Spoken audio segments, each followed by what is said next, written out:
Good morning, ladies and gentlemen. Welcome to my new video. We will have a two-parter today. I'll be focusing on the Middle East on part one in this channel. And in part two, in my new channel, Multipolar World Order, we will be focusing on Chinese developments, especially its mass production of a DUV machine, its fusion power, and other Chinese news as well.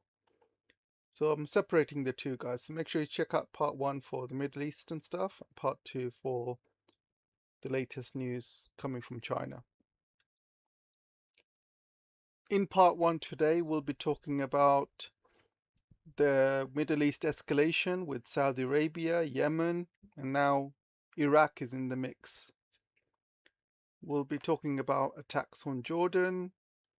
We'll be talking about Gaza as well. We'll be talking about CIA sites being destroyed. We'll be talking about Lindsey Graham as well. We will also be talking about Netanyahu's visit to the United States, and you can see him here. He looks very relaxed with his legs crossed. Looks like he's the boss of the room by the looks of it. And I'll be talking about Ukrainian attacks on Iran as well. So without further ado, let's start the show. So it looks like another day, another Middle Eastern escalation. So last night we had American and Saudi forces attacking Iraq. Yeah, you heard me right. They were attacking Iraq. And why were they attacking Iraq? Because apparently Saudi Arabia say, this is from Saudi Arabia by the way, they said that there was a drone attack coming from Iraq and that hit one of their Aramco oil facilities. We know that Yemen has been hitting Saudis very hard over the last few days. They have been destroying Saudi tankers. They have been destroying Saudi oil fields. Really giving Saudi Arabia a very good battering. This is not the same Yemen that Saudi Arabia was fighting 10 years ago, when it was easy for them to bomb civilians and women and children from the sky. They are doing what Israel is doing to Gaza. This Yemen is very different. They've got advanced weapons, they've got advanced training, they've got a lot of experience fighting the Saudis. They are getting help and intelligence from Iran. So Saudi, they are absolutely crapping themselves when they fight Yemen. Every escalation they do with Yemen, they get absolutely destroyed. Their oil facilities are being destroyed. So what do the Saudis decide to do when one of their oil facilities gets targeted by Iran? They start attacking Iraq, I mean. And they attack Iraq because they see Iraq as an easy target. They no longer see Yemen as an easy target. They see Iraq as an easy target. Because Iraq has been pretty much destroyed by the US when it fought 2 wars in Iraq. The government in Iraq has no control, no power. Their oil revenue is fully controlled by the US. And there's a lot of resistant groups in Iraq. So they see Iraq as an easy target because it's pretty much a failed state. Northern Iraq is managed by the Kurdish groups. The middle Sunni parts of Iraq is very kind of, how would you say, disorientated, disorganized.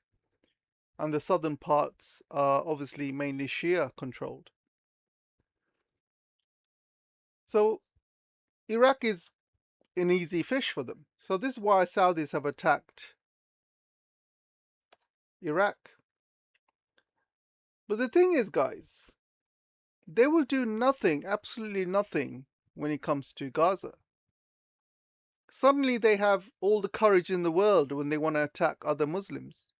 Suddenly they are the bravest, attacking Iraqis, civilians. Because when you drop bombs from the sky, you don't know who you're going to kill. They could be civilians, they could be women, they could be children, someone's house. They don't care. They've been watching Israel do this for years now in Gaza. So when it comes to Israel killing their own, Arabs, Muslims, Saudis do nothing. In fact, Saudis invite Zios to their country. I've seen lots of Zio influencers in Saudi Arabia recently. Saudi allow US bases. They allow airspace to be used in attacks on Iran. They have CIA bases in Saudi Arabia. Imagine having CIA bases in your country. Do you know what that means, guys? I made a video on my new channel about how evil the CIA is. The CIA has basically drug traded and killed their own in America. They have killed millions of people in America by doing a drugs trade, by causing the crack epidemic in America. They killed their own. They killed the black Americans, all to fund wars in Nicaragua. These CIAs are evil, yet they have a CIA site on Saudi Arabia. They are complete puppets of the West. When it comes to Gaza and innocent people being killed, they say nothing. They ignore it. In fact, they even banned the protests in Saudi Arabia. If you try and protest for Palestine, they'll arrest you, put you in prison. I mean, I know people that went to Hajj to pray, and some of my friends had Palestinian scarves, and they got arrested at the airport. I'm not joking, guys. If you show any solidarity with Palestine, you get arrested in Saudi Arabia. These people are working for Israel and the United States. These are not real Muslims. These are Wahhabi Muslims, or what you call crypto Jays. They have been put in place by the British. And in the West, they love democracy, right? They always say, we love democracy. We want all the countries to be like democratic like us. We hate dictatorships. Yet they love the dictatorships in Saudi. They love the dictatorships in Qatar. They love the dictatorships in UAE. They love the dictatorships in Bahrain. Why do they do that? They love dictatorships in Jordan. Why? Because they put them there. And these are evil, evil people, guys. These are not Muslims. I mean, you've seen UAE, these rich Arab sheikhs, what they get up to. They hire these OF models, they fly them over to UAE, and they have these disgusting, disgusting parties. They do all sorts of stuff to these OF models. I can't even say on YouTube, but these are disgusting people we're talking about. These are not Islamic people. They are squandering the wealth from these countries. I mean, Saudi Arabia should have been the richest country in the world. The amount of oil that they have been selling to the rest of the world. But if you go to Saudi Arabia, it's just a dump, guys. Absolute dump. It's disgusting in some areas, and there's so many poor people in Saudi Arabia. While the rich princes, they live in their life in luxury, in palaces, they buy all sorts of expensive gear. The rest of Saudi Arabians, pretty much poverty. The rest of the countries is in shambles. Not only do they get money from oil and gas, they also have millions of pilgrimage going to Hajj every year. They get tons of money through that as well. So where does all that money go? Well, obviously they spend it on themselves. They buy expensive yachts and things like that. They also buy expensive American weapons, which are pretty much useless. They're useless against Israel. If there's a genocide next door and you're doing nothing about it, what is the point? And how are these American weapons protecting Saudi from Yemen? Yemen can hit them wherever they want. There's no Patriot missiles protecting Saudi Arabia anymore because they've all finished and they've all been moved across to Israel. Israel is the main goal to protect. They don't care about these GCC countries. In fact, they use these GCC countries to, put their radar installations there. And why do they put the radar installations there? It's to protect Israel. So they can see any missiles coming from Iran going towards Israel. So they can give them an advance notice. So these Gulf countries are being used to protect Israel.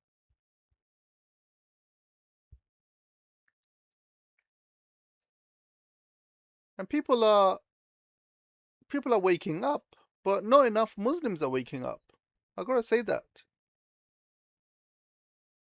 Muslims from these countries need to stand up and get rid of these corrupt leaders, corrupt puppets. Not enough is being done, guys.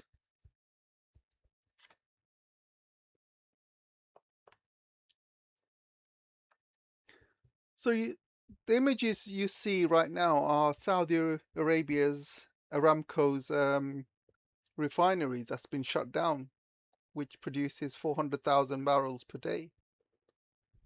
A couple of days ago, Yemen destroyed a few as well, and Saudi Arabia had to shut it down.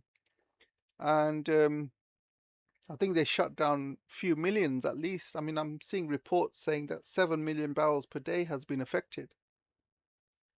None of it can be transported through Bab el Mandeb, through the Red Sea. And I'm hearing stories today that Yemen has allowed Chinese ships to go through, which they always have. So this is what Saudi Arabia is doing now. So they cannot go through the Strait of Hormuz because it's closed.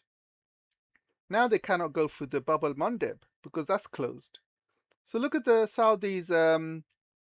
They're going all the way around through the Suez Canal. Suez Canal is pretty much blocked most of the time of the year because it's probably the most congested waterway in the whole world. Sometimes there's a massive queue and it takes weeks to go through. Weeks, guys, because there's a big queue in front of you. So that canal is not the answer. Plus, you cannot send big ships through the canal as well. If you've got a massive ship full of oil, you cannot send it through because it won't fit. The canal is not made for that. It's only made for small to medium-sized ships. And look at the journey Saudi Arabia has to do to go to Asia, because they have to supply Asia. They have to supply Japan, South Korea, who are, some of the biggest markets. They have to supply, obviously, China, of course, but they also have to supply other South Asian countries as well, and also Southeast Asian countries. But the costs of delivering such a long distance, it's just going to increase the oil price in the market. It's just going to go up and up and up. The oil prices have been acting strange the last few days because oil prices have been going down despite all of these Middle Eastern escalations. But I think it's going down because America is releasing more of its reserves. I think they're releasing more of its reserves. I think China also is releasing some of its reserves, and they have stopped buying oil at this high price. So there could be other factors here. But the point still remains: the Middle East is still in flames, and the oil price, once the SPR has run out, you're going to see a huge crisis. And oil price will easily go 150, 200, even higher when the SPR runs out. And the SPR is running out, guys. Donald Trump said a few weeks ago that SPR will run out in 4 weeks. That was like 3, 4 weeks ago. When was the MOU signed? I can't remember now. I think it was about 2 weeks ago now, maybe 2, 3 weeks. So they don't have much left, because since then, the Strait of Hormuz has still been closed. More oil has been released. More countries have been using, oil, so their reserves are going down. So there's going to come a point when oil reserves are completely gone, and you will see absolute bedlam out there, absolute mayhem, if things are not resolved. So Jordan got his ass kicked last night. And I think what was happening, I mean, you can see the image from the right.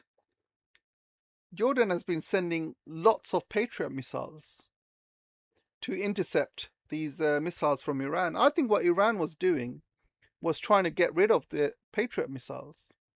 So these missiles, they look like lower quality ones that Iran has been sending. And for every missile Iran sends, Jordan is wasting 3, 4, maybe 5 Patriot missiles. You can see from the image, they're sending one missile versus 5 or 6 Patriot missiles they're firing from the ground.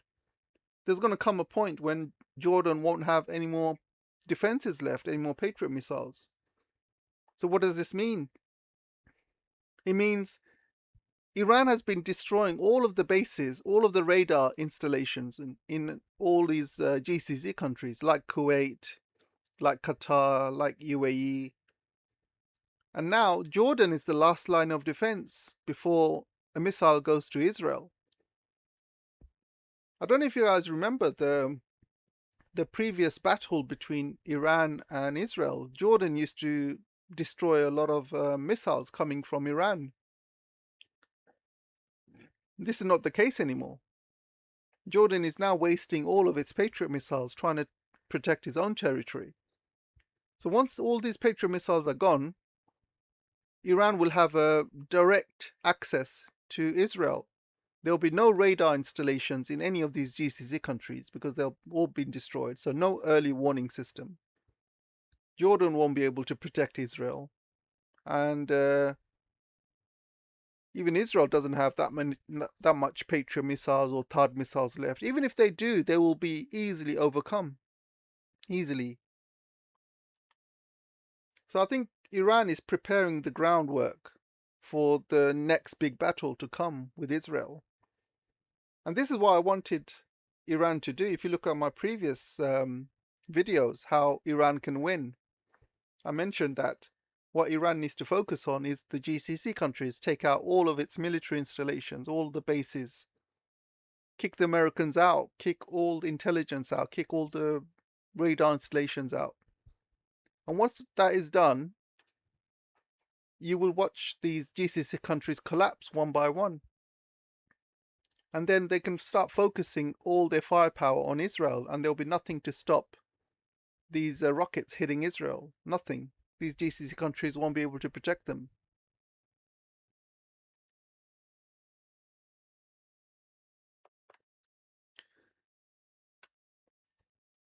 And as you can see, guys, this is an image of Gaza. So while the Saudis are celebrating attacking Iraqis, they completely ignore Gaza, like I said. All the GCC countries are guilty, all of them. Whether it's Kuwait, Jordan, Bahrain, they're all traitors, guys, all of them. They all need to be disposed. I mean, Muslims just need to rise up. How many Muslims are there in this world? 2 billion. They just need to rise up and get rid of these puppet governments. Not enough Muslims are doing what's needed. And what they're destroying in Gaza is a mosque. They're destroying a mosque, guys. The Muslims around the world should be enraged, but they're not. I have no idea what's going on, guys. No idea. So Fox News has confirmed that some CIA sites have been destroyed in Saudi Arabia. And these are CIA black sites. And there's reports coming out that at least 50 CIA operatives have died, 50 agents. And like I said, why the hell is is CIA in Saudi Arabia? Why? Why are they allowing CIA black sites in Saudi Arabia? The CIA is probably even worse than having US military bases there. Much, much worse.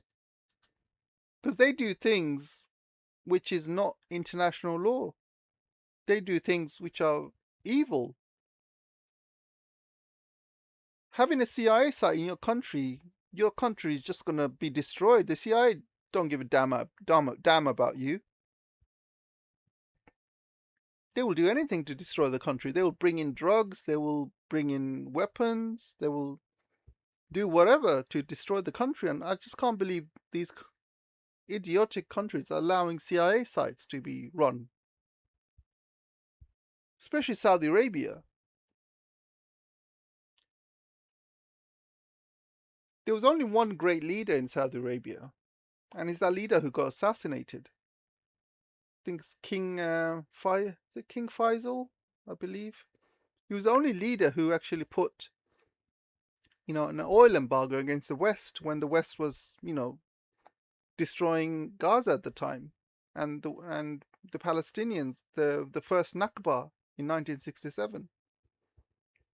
At least the Arab countries were doing something about it, and they stood up. Now they do nothing, absolutely nothing. Absolutely crazy.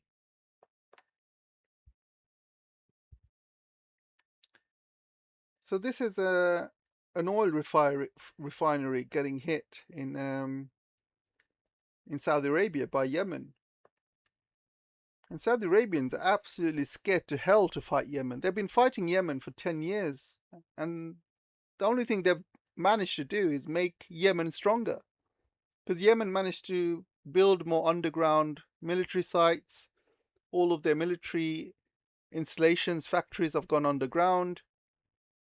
They've become stronger with more advanced weapons. They have become battle hardened. They've got more experience, and they've got no fear, absolutely no fear of the West, no fear of Saudi Arabia. How can you win against somebody like that? You cannot. So let's move on, guys. Let's talk about Lindsey Graham. So Lindsey Graham had its funeral today. And you can see Trump here falling off. He's really struggling to keep awake. This is typical Trump. And you might notice Marco Rubio on the right. Marco Rubio is staring, he's literally staring at Donald Trump. If you guys remember Marco Rubio, he was grilled in Congress because, Donald Trump was sleeping all the time in all his meetings and stuff. They used to catch him sleeping. And Marco Rubio made a fool out of himself by denying it. He said, no, Donald Trump doesn't sleep. He never sleeps. And the whole world was making fun of Marco Rubio for protecting Donald Trump when he falls asleep in important meetings. So every time Donald Trump sleeps now, you got Marco Rubio looking over his shoulder thinking, oh God, I've made a fool out of myself. People are going to blame me for it.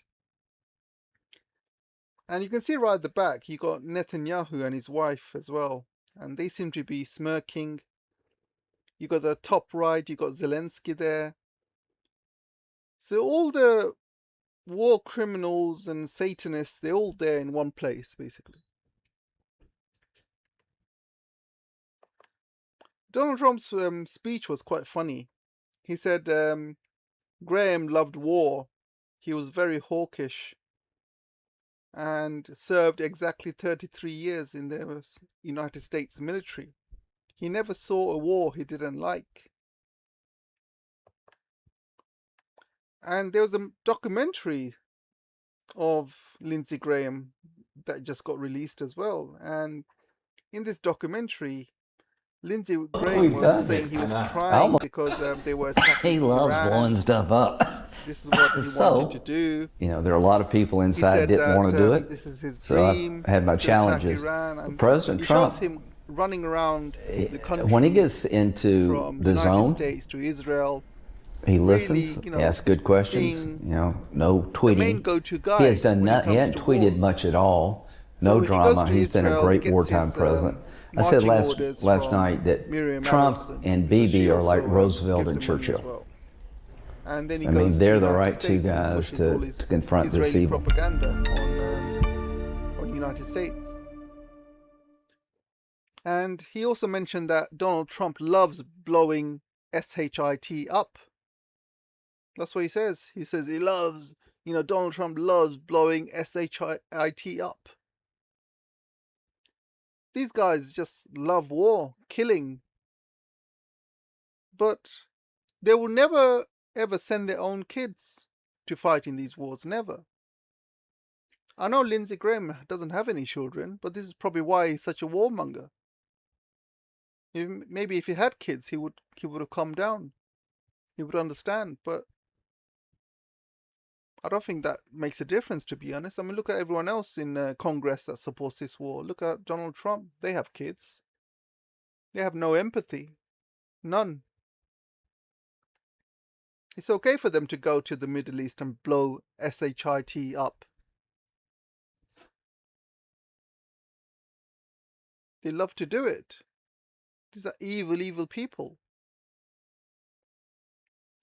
Thank God that Lindsey Graham and people like that don't exist in this world anymore. Absolute karma. We don't need people like this in this world, who live their life just to kill others, live their life just for wars and destruction. Absolutely crazy. So I said that Netanyahu, the real boss of the United States, he was there, and you can see Netanyahu here with his legs crossed. He's basically relaxing. You can see here, he's basically relaxing in the job. Everyone else, they look very stiff. And look at Donald Trump, he looks very stiff around Netanyahu. Netanyahu looks like he's the boss in this room. I mean, just look at this picture. So they obviously taking orders from Netanyahu. And what did Netanyahu say? He said that he had the best meeting ever. So why would he say that? He would only say that because maybe they've had some sort of discussion with Donald Trump, and maybe Donald Trump agreed that maybe they need to send ground troops or something. This is why it's the best discussion Netanyahu's ever had. That's why he's so happy. Because he's probably got Donald Trump to agree everything that he wants. This is perfect for him. He's been trying so hard every single year to get a war out of the Americans to fight Iran. He's been trying every year ever since, Obama was there and Joe Biden was there. He's been trying so hard to get them to fight Iran on Israel's behalf, so Americans die instead of Israelis. And he's got his wish. If you notice now, Israel is just sitting back and watching. They're not getting involved with Iran. They're letting their goys in the White House do it for them.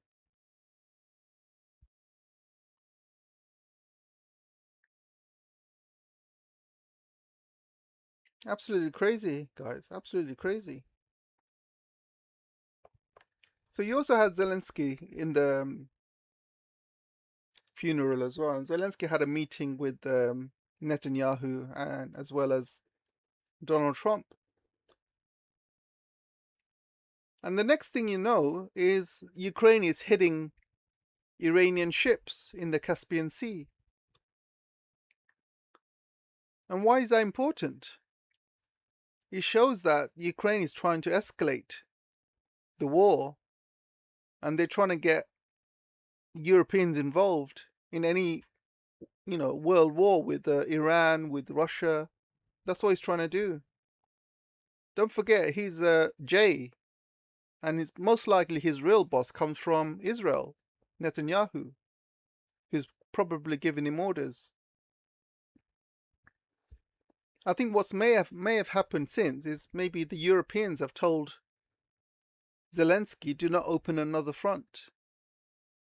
Because what can Iran do in return? Well, they can blow up any Ukrainian ships that come near the Middle East.